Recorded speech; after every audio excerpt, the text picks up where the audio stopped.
Selamat datang di pelajaran Hayat Alkitab yang dipersembahkan oleh Yayasan Perpustakaan Injil. Program-program ini berdasarkan pada Ministry Witness Lee dan karya puncaknya selama 21 tahun. Pelajaran Hayat Alkitab berfokus pada kenikmatan akan Kristus sebagai hayat ilahi seperti yang diwahyukan di dalam Alkitab. Kami berharap melalui pelajaran-pelajaran ini, Anda akan dibawa ke dalam kenikmatan yang lebih dalam akan Alkitab dan Tuhan Yesus kita yang terkasih dan mustika. Sekarang mari kita bergabung dengan program hari ini. Kota Korintus pada masa para rasul adalah pusat kebudayaan dan filsafat Yunani. Kedua hal ini merupakan hal yang paling dihargai dan dijunjung oleh masyarakat di Korintus. Namun, Rasul Paulus yang juga adalah seorang yang berbudaya dan mahir dalam filsafat, memilih pergi untuk memberitakan Injil Kristus. Ia memberitakan bukan dengan kata-kata hikmat dari filsafat atau perkataan yang tinggi, melainkan dengan kata-kata yang terdengar bodoh. Pemberitaan bodoh apa yang diberitakan oleh Paulus? Bukan berita mengenai kebangkitan Kristus, melainkan salib Kristus. Satu-satunya solusi untuk mengatasi banyak masalah gereja di Korintus adalah Kristus yang disalibkan dan penerapan salibnya kepada mereka yang percaya. Betapa pentingnya kata-kata itu bagi kita hari ini, bukan? Benar, saya sangat bersyukur untuk berita hari ini, karena ini adalah suatu kejutan bagi religi dan filsafat. Saudara, saya rasa akan sangat membantu bila kita bisa membaca bagian dari 1 Korintus pasal 1. Kita telah melihat bahwa pertama-tama, Rasul Paulus menyampaikan kepada gereja yang bermasalah di Korintus ini bahwa keselamatan mereka itu pasti dan terjamin. Kemudian dia menjelaskan kepada mereka mengenai persekutuan putranya, persekutuan Roh Kudus, persekutuan hayat ilahi. Setelah itu, Paulus menyebutkan masalah besar pertama, yaitu masalah perpecahan, di mana setiap orang menyuarakan pilihan pribadi mereka di antara anggota gereja. Sekarang dia sampai pada bagian yang membingungkan banyak orang. Saya rasa kita harus membaca 1 Korintus pasal 1 dan 2 berkali-kali untuk benar-benar memahami pemikiran penulisnya. Itulah sebabnya mengapa kita sangat bersyukur bahwa kita memiliki ministry yang dapat kita sajikan ini, bukan? Iya, melalui ministry ini kita bisa mendapatkan lebih banyak bantuan dibandingkan waktu pertama kali kita membahasnya. Saya rasa tidak semua orang benar-benar memahami makna dari kedua pasal itu saat kita terakhir kali membahasnya. Kita perlu menyadari bahwa orang-orang yang Paulus ajak bicara adalah kelompok kaum beriman yang berpendidikan dan berbudaya, dan telah menerima keselamatan. Namun perjalanan mereka di dalam Tuhan tentunya belum sempurna. Jadi sekarang dia mendatangi mereka dengan kata-kata yang dimulai di ayat 17. Sebab Kristus mengutus aku bukan untuk membaptis, tetapi untuk memberitakan Injil. Dan itu pun bukan dengan hikmat perkataan, supaya salib Kristus jangan menjadi sia-sia. Sebab pemberitaan tentang salib memang adalah kebodohan bagi mereka yang akan binasa. Tetapi bagi kita yang diselamatkan, pemberitaan itu adalah kekuatan Allah. Sekarang melompat ke ayat 21. Oleh karena dunia dalam hikmat Allah tidak mengenal Allah oleh hikmatnya, maka Allah berkenan menyelamatkan mereka yang percaya oleh kebodohan pemberitaan Injil. Jadi, jelas di sini Paulus tidak menarik bagi pemikiran mereka yang penuh dengan kepandaian dan filsafat, bukan? Benar, saya rasa sangat luar biasa cara Rasul Paulus berbicara kepada orang-orang yang telah menerima firman dan diselamatkan ini. Mereka semua telah dilahirkan kembali, tetapi untuk menempuh kehidupan yang telah dilahirkan kembali, diperlukan aspek lain, yaitu apa yang disampaikan oleh Rasul Paulus dalam 2 pasal ini. Saya rasa hari ini kita akan benar-benar diterangi.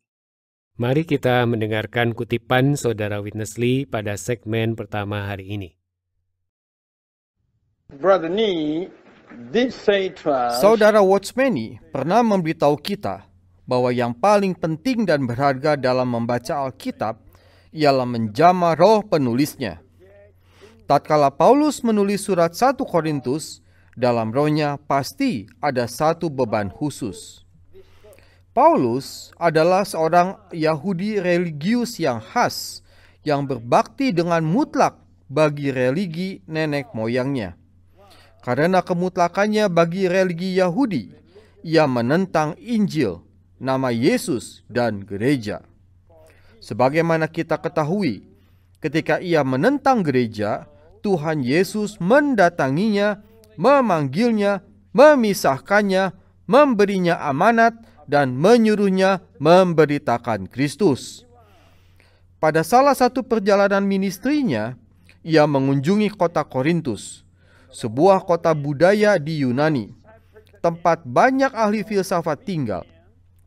Kepada orang-orang ini, Paulus memberitakan Kristus Yesus. Ada beberapa orang Yunani yang filosofis di Korintus ini menerima firman yang Paulus beritakan, menerima Kristus dan beroleh selamat. Ketika mereka dilahirkan kembali, mereka menerima karunia awal, yaitu hayat kekal dan Roh Kudus. Karunia-karunia awal ini ditaburkan ke dalam mereka sebagai benih-benih rohani. Namun, setelah menerima hayat ilahi dan Roh Kudus, mereka tidak hidup oleh karunia-karunia ini. Mereka tidak hidup oleh hayat ilahi dan Roh Kudus, malah masih tetap menempuh kehidupan menurut kebudayaan Yunani. Ini berarti mereka menempuh kehidupan hikmat dan filsafat, bukan kehidupan Kristus. Inilah latar belakang surat kiriman ini. Ketika Paulus menulis surat kiriman ini, ia berbeban memimpin orang-orang Kristen Korintus filosofis yang menyimpang itu kembali kepada Kristus. Sungguh situasi yang menarik di Korintus, sebuah kota budaya, kota pendidikan, dan khususnya kota filsafat. Mereka yang telah menerima firman dan percaya itu berasal dari latar belakang ini. Ketika mereka menerima firman ini melalui iman, tentu saja mereka diselamatkan. Pada saat itu mereka tidak hanya menerima pengampunan dosa di dalam diri mereka, tetapi juga menerima hayat ilahi Allah. Namun, jelas dari cara mereka berperilaku dalam kehidupan gereja, menunjukkan mereka tidak hidup oleh hayat ilahi yang telah mereka terima itu. Jadi, dalam upaya membawa mereka kembali, Paulus memiliki cara yang cukup spesifik untuk menangani mereka. Saudara Witness Lee menyampaikan nasihat saudara Watchman Nee tentang bagaimana cara mempelajari Alkitab, yaitu dengan menjamah roh penulisnya. Dan saya rasa kalau kita menjamah roh Paulus dalam tulisannya, terutama pada 2 pasal ini, kita akan menyadari bahwa Rasul Paulus sama sekali tidak mencoba untuk menjadi menarik bagi filsafat atau psikologis mereka. Dia benar-benar membicarakan Kristus kepada mereka. Sedemikian rupa sehingga tidak ada ruang lagi untuk filsafat mereka. Di awal 1 Korintus pasal 2, Paulus mengatakan ini di ayat 1. Demikianlah pula ketika aku datang kepadamu saudara-saudara, aku tidak datang dengan kata-kata yang indah atau dengan hikmat untuk menyampaikan kesaksian Allah kepada kamu. Kemudian Paulus menambahkan frase kunci ini yang menjadi titik fokus program hari ini. Di ayat 2 dia berkata, sebab aku telah memutuskan untuk tidak mengetahui apa-apa di antara kamu selain Yesus Kristus, yaitu Dia yang disalibkan. Inilah kuncinya. Ya, itulah kuncinya. Kuncinya adalah mengarahkan kaum beriman itu kepada Kristus yang disalibkan. Sekarang, mari kita mendengarkan kembali kutipan saudara Witness Lee. Dalam lubuk rohnya, Paulus Damba memberi kesan yang mendalam kepada orang Kristen Korintus filosofis yang terselewengkan tentang Kristus yang disalibkan ini. Di antara orang-orang kudus terdapat keresahan-keresahan dan kesulitan-kesulitan. Banyak suara yang mengatakan perkara yang berbeda. Aku dari golongan Apolos, aku dari golongan Kefas, Aku dari golongan Paulus, aku dari golongan Kristus. Apakah yang dapat mendiamkan suara-suara ini? Paulus mengetahui bahwa mereka hanya dapat didiamkan oleh Kristus yang disalibkan. Sebab itu, dalam rohnya, Paulus berbeban untuk membawa kaum beriman kembali kepada Kristus yang telah ia beritakan dan persaksikan kepada mereka. Paulus dapat berkata, Kristus yang aku beritakan kepada kalian adalah Kristus yang tak bersuara. Kristus yang mau disalibkan tanpa berbicara sepatah kata pun.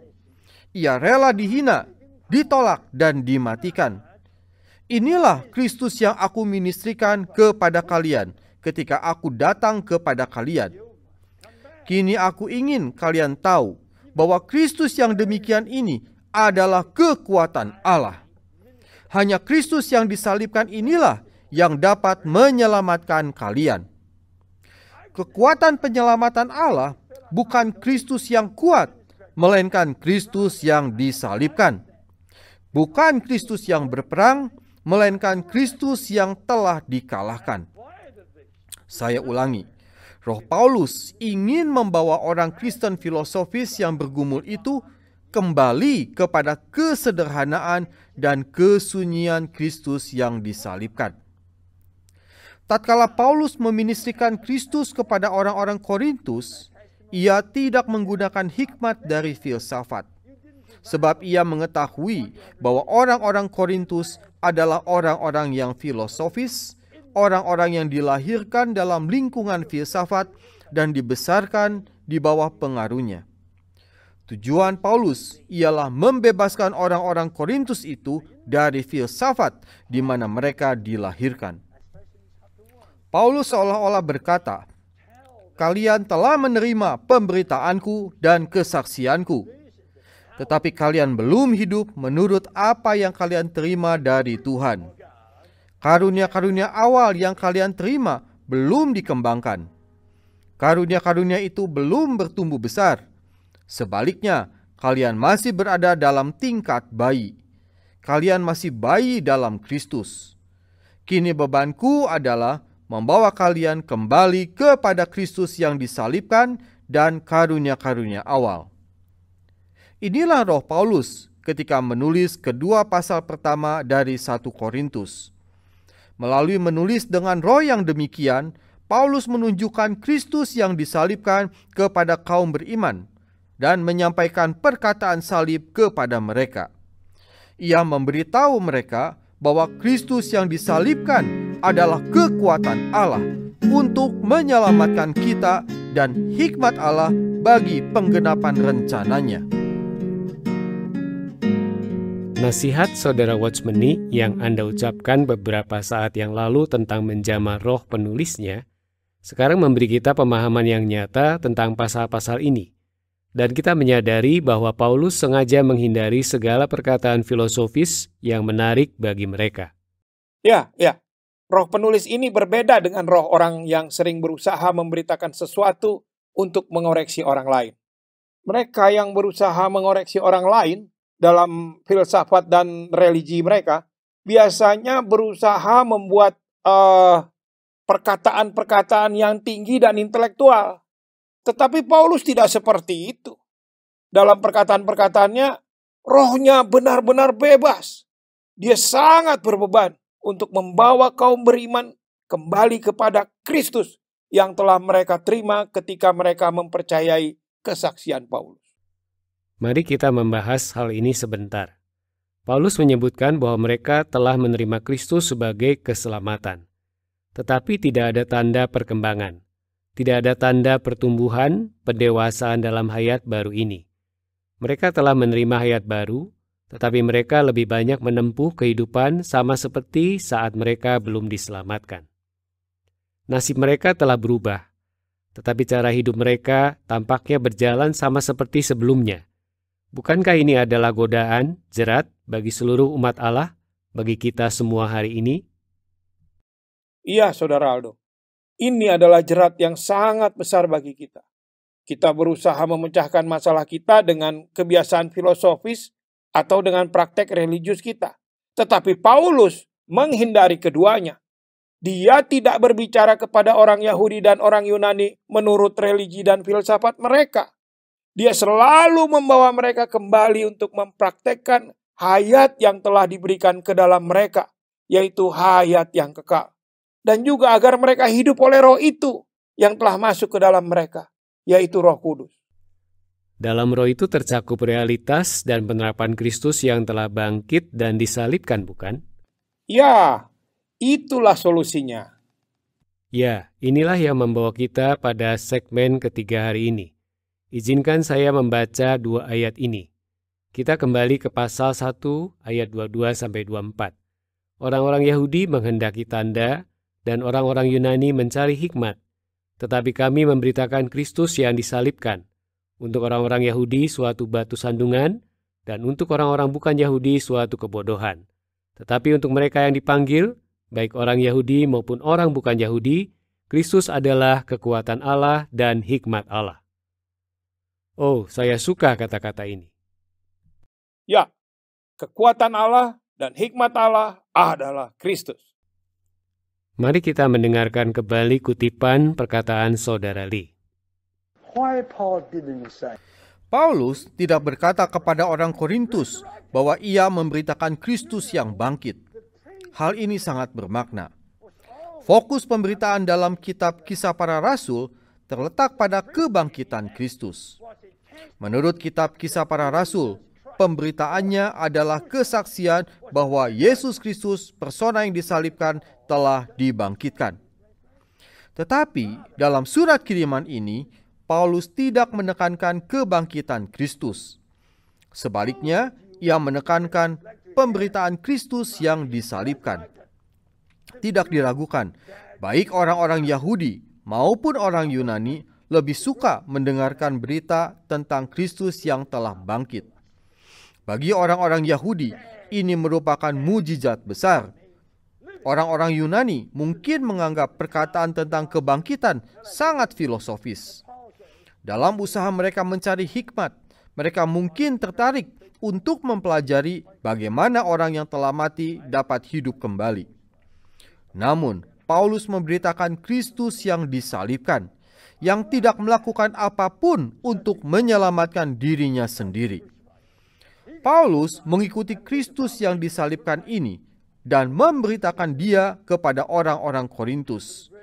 Sebab itu, ayat 23 mengatakan, tetapi kami memberitakan Kristus yang disalibkan. Untuk orang-orang Yahudi suatu batu sandungan dan untuk orang-orang bukan Yahudi suatu kebodohan. Paulus mengikuti Kristus yang disalibkan. Hal ini merupakan batu sandungan bagi orang-orang Yahudi dan suatu kebodohan bagi orang-orang Yunani. Dalam ayat 24, Paulus melanjutkan, tetapi untuk mereka yang dipanggil, baik orang Yahudi maupun orang bukan Yahudi, Kristus adalah kekuatan Allah dan hikmat Allah. Mereka yang terpanggil adalah orang-orang yang dipilih Allah dalam kekekalan dan yang percaya kepada Kristus dalam waktu. Bagi orang-orang yang terpanggil, Kristus yang disalibkan, yang diberitakan Rasul adalah kekuatan Allah dan hikmat Allah. Saudara Silitonga, saya sangat suka bagaimana Paulus membuka segmen ini. Dia membukanya dengan pertanyaan provokatif di hadapan mereka. Mengapa Paulus tidak memberitakan Kristus yang dibangkitkan? Sebaliknya dia memberitakan Kristus yang disalibkan? Ya, alasannya adalah karena dia, Rasul Paulus, tidak berusaha untuk mencari perkenan orang-orang Yahudi. Religi kan selalu mencari sesuatu yang ajaib. Jadi kebangkitan akan sesuai dengan konsep mereka. Tetapi tidak demikian dengan salib. Dan bagi orang-orang Yunani, mereka ini kan selalu mencari sesuatu yang filosofis, logis, dan masuk akal. Jadi kebangkitan Kristus akan sesuai dengan konsep mereka. Tetapi tidak demikian dengan salib Kristus. Pemberitaan tentang salib itu justru menyalibkan semua hikmat dan semua konsep filosofis mereka.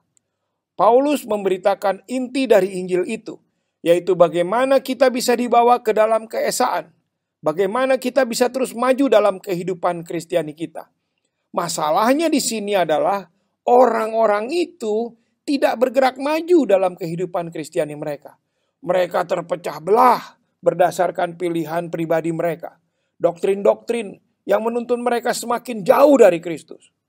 Selanjutnya di kitab ini kita bisa melihat bagaimana mereka ini terlibat dalam hal-hal yang berdosa. Bahkan hal-hal yang sangat tidak bermoral. Dan cara untuk menyelesaikan semua masalah ini adalah dengan Kristus yang disalibkan. Jadi Paulus telah menjelaskan hal ini dari awal dengan mutlak. Bukan untuk mencari perkenan religi atau untuk memuaskan filsafat mereka. Tadi kita membaca bahwa Kristus yang disalibkan ini adalah kekuatan Allah. Kami memberitakan Kristus yang disalibkan, kekuatan Allah dan hikmat Allah. Jika kita berbicara dengan pikiran rasional, kekuatan itu seharusnya ada di dalam kebangkitan, bukan? Ya, benar. Tetapi pada bagian ini sangat spesifik. Kekuatan yang dibicarakan adalah Kristus yang disalibkan. Bagaimana Anda menjelaskan hal ini? Kekuatan itu ada karena Kristus yang disalibkan itu menyalibkan semua kemampuan alamiah kita. Kita tidak bisa menyelesaikan masalah kita melalui beralasan atau berdebat. Cara seperti itu tidak akan menyelesaikan masalah apapun atau menuntun kita untuk mengalami Kristus.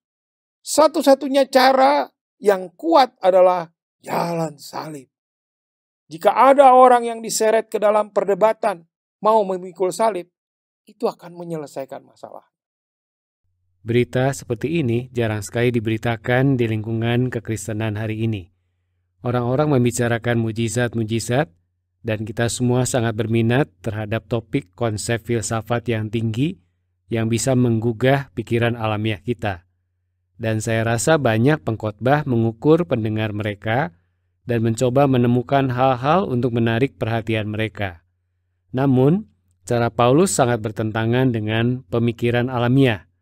Paulus tidak hanya membawa orang-orang Korintus, bahkan kita semua, agar dapat mengalami kematian Kristus sebagai satu-satunya solusi. Ya, kita semua sama. Ya, kita semua seperti orang-orang Korintus. Kita semua juga menginginkan mujizat-mujizat, bahkan alasan-alasan filosofis. Kita biasanya mengakhiri program setelah 3 segmen. Namun untuk hari ini kita memiliki segmen keempat yang sangat singkat. Segmen ini adalah kesaksian pribadi dari saudara Witness Lee tentang bagaimana menerapkan solusi ini untuk semua masalah. Mari kita mendengarkan kembali kutipan perkataan saudara Witness Lee untuk segmen terakhir ini. I believe Kehidupan manusia penuh dengan problem dan masalah. Hidup ini seolah hanya untuk mengalami problem dan kesukaran. Hal ini tidak saja berlaku bagi kehidupan pernikahan dan kehidupan keluarga, tetapi juga bagi kehidupan gereja. Menurut cara manusia, perundingan adalah jalan untuk memecahkan problem atau menyingkirkan rintangan-rintangan. Seorang suami dan istrinya mungkin mencoba memecahkan problem dengan cara demikian. Namun, ini bukan cara Allah. Cara Allah ialah menyuplai Anda dengan Kristus dan mengakhiri Anda dengan salib. Bila ada kehidupan keluarga atau dalam kehidupan gereja ada problem, manusia alamiah mungkin akan segera mencoba berunding dan memecahkan problem itu melalui pembicaraan. Demi belas kasihan Tuhan, saya dapat bersaksi bahwa bila saya menghadapi godaan ini, dalam lubuk batin saya merasa bahwa saya tidak perlu berbicara atau berunding. Keperluan saya satu-satunya ialah pergi ke salib dan diakhiri. Kemudian Kristus masuk dengan suplainya untuk memecahkan setiap problem. Inilah cara Allah untuk memecahkan semua problem dalam kehidupan gereja. Saudara, kita hanya punya 1 menit lagi. Itu sangat singkat, namun sangat jelas. Saya merenungkan berapa banyak perdebatan yang saya lakukan selama bertahun-tahun ini dengan istri saya. Akan jauh lebih menyenangkan jika saya pergi begitu saja dan mengambil tempat saya di atas salib dalam kematian Kristus.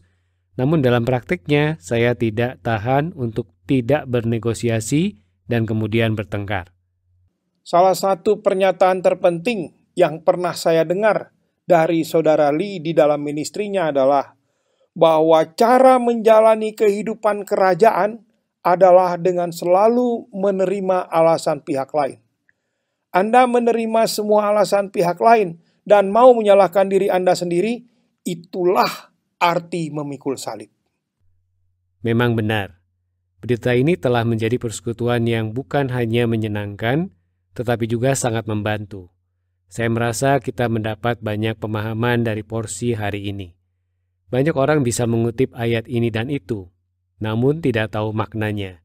Kita patut bersyukur bahwa kita mendapatkan pemahaman yang sangat jelas dan solid dari persekutuan saudara kita Witness Lee. Inilah yang saya rasakan dari program kita hari ini. Ya, saya juga merasakan hal yang sama, Saudara Aldo. Benar-benar efektif dan menerangi. Jika kita dapat memahami roh Paulus dalam menangani orang-orang Korintus, kita semua pasti akan terbantu. Terima kasih, Saudara Siritonga. Senang rasanya Anda berada di sini. Kita berharap Anda dapat bergabung dengan kami lagi nanti. Dengan senang hati, Saudara Aldo. Dan saya berharap bisa bergabung kembali. Waktu kita sudah habis dan kita akan kembali lagi besok dengan pelajaran ayat lainnya dari kitab 1 Korintus.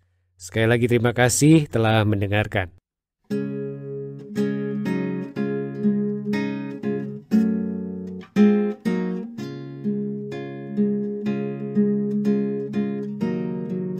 Terima kasih telah mendengarkan pelajaran ayat Alkitab bersama Witness Lee.